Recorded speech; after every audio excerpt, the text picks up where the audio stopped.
ఈ రోజు వినాయక నగర్ లేబర్ అడ్డాలో ఉన్న కార్మికుల సమస్యలు అడిగి తెలుసుకోవడానికి రావడం జరిగింది. మీ అనిత. నా పేరు కృష్ణ. మీరు ఏం పని చేస్తారు? లంబర్ని. మాకు ఇప్పుడు ఇక్కడ పనులు దొరకాలంటే చాలా కష్టం అవుతుంది, మాకు ఇబ్బంది అవుతుంది. పనులు అప్పలేక దొరుకుతలేవు. ఏ పని పోయినా అది సగం సగం కూలి అవుతుంది. ఒకనాడు దొరికితే దొరుకుతుంది, ఒకనాడు దొరకలేదు. ఇంటికాడ కూర్చుంటే ఈడ కూర్చొని అడ్డ మీద కూర్చొని పోతే ఇంటికి పోతే బువ్వ పెట్టడానికి ఇట్లా కష్టం అవుతుంది. మేము ఇప్పుడు గంజి పోసుకొని నీళ్లు పోసుకొని తిన్నా ఈ పని దొరికినప్పుడు ఈ ప్రజలను ఆదుకుంటామని ఎవరైనా మాకు సహకారం ఇచ్చిన మనుషులు లేరు, కూడా మాకు చేతితో లేరు. మాకు ఇప్పుడు కరోనా వచ్చిన నుంచి పనులు దొరకక ఈడ ఆడ అప్పు తెచ్చుకుంటున్నాం, తింటున్నాం, ఉంటున్నాం. ఇప్పుడు అప్పులు కట్టాలంటే ఇట్లా ఇబ్బంది అవుతుంది మాకు.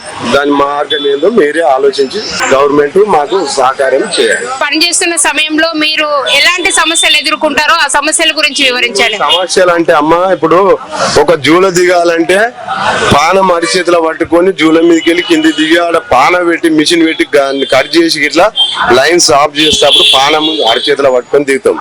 మా పరిస్థితులు ఏంటంటే గాలిలో పానం మిర్చిపెట్టి దిగాలి. మా బాధ ఎవరికి చెప్పుకున్నా నమ్మకం లేదు. దాని మీదకి వెళ్ళి పడ్డా ఎవరు మాకు సాయం అయ్యేది ఏం లేదు, ఎవరు చేసింది ఏం లేదు, మాకు చెప్పిన మార్గం లేదు. ఒకటి మాకు ఈ అడ్డ మీదకి ఇప్పుడు 15 ఏళ్ల సంది చేస్తున్నాను, ఎవరు వచ్చి మాకు ఇంటర్వ్యూ ఇచ్చిన వాళ్ళు లేరు. ఇది చెప్పురి ఇట్లా చెయ్యరి అన్నోళ్ళు ఎవరు మాకు చేసిన ఏ గవర్నమెంట్ ఇట్లా మాకు ఆదుకున్నది లేదు. ఇప్పుడు మేసిరి పని కోతోళ్ళు, పార పని కోతోళ్ళు 10 రూపాయలకు పోయినా కానీ వాళ్ళు ఇస్తే రేపు ఇస్తలేరు, పని దొరుకుతలేదు.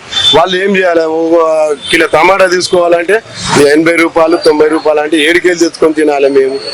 అది మా పరిస్థితులు గట్ల అయిపోతున్నాయి. ఇప్పుడు కిరాయికి ఇల్లు రెంట్కి తీసుకొని ఉన్న ఇంట్లో 6,000 కిరాయి కట్టుకుంటా, మొత్తం కరెంట్ బిల్లుతో 7,000 తీసుకొచ్చి కట్టాలంటే ఎక్కడికి వెళ్ళి తేవాలో మాకు అర్థమవుతలేదు.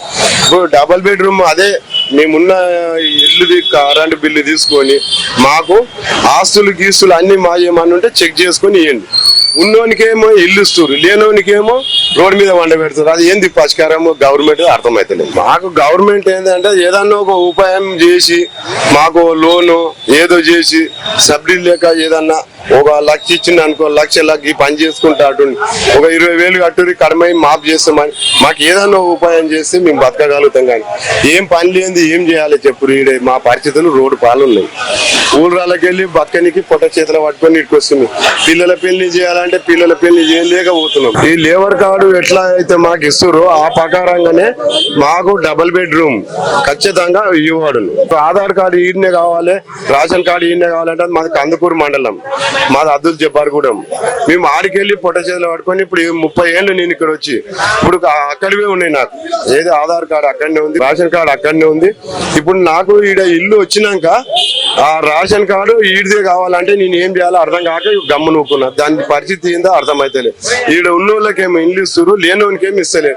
గవర్నమెంట్ ఏం చూసినట్టు మాకు కరెక్ట్ గా. మీకు డబుల్ బెడ్రూమ్ అప్లై చేసేటప్పుడు మీకు ఎదురైన సమస్యలు ఏంటి? మేము అన్ని అప్లై చేసినాక ఏమంటారంటే నీకు ఆధార్ కార్డు రేషన్ కార్డు ఇక్కడిదే ఉండాలి, కరెంట్ బిల్ తో సదా ఇక్కడిది ఉంటేనే మీకు డబుల్ బెడ్రూమ్ ఇస్తున్నారు, లేకపోతే లేదన్నారు. ఇక్కడ పోయినా ఏం పప్పులు ఉడకపోతే గమ్ము నూకున్నాం. ఏం చేస్తాం? దాని సమాచారం మాకు తెలియక గమ్ము నూకున్నాం. మరి గవర్నమెంట్ మీకు డబుల్ బెడ్రూమ్ ఇవ్వాలంటే మీరు ఈ సమస్య ఎదుర్కోరు కదా, మీరు గవర్నమెంట్ కి ఏం చెప్తారు? మరి మాకు డబుల్ బెడ్రూమ్ రావాలంటే ఇప్పుడు ఎట్లయితే నడుస్తుందో లేబర్ కార్డు ఎట్లా ఇచ్చిర్రో మన ఆధార్ కార్డు రేషన్ కార్డు జిరాక్సులు తీసుకొని దాని ప్రకారంగానే ఈ డబుల్ బెడ్రూమ్ ఇట్లా మాకు ఇవ్వబడింది.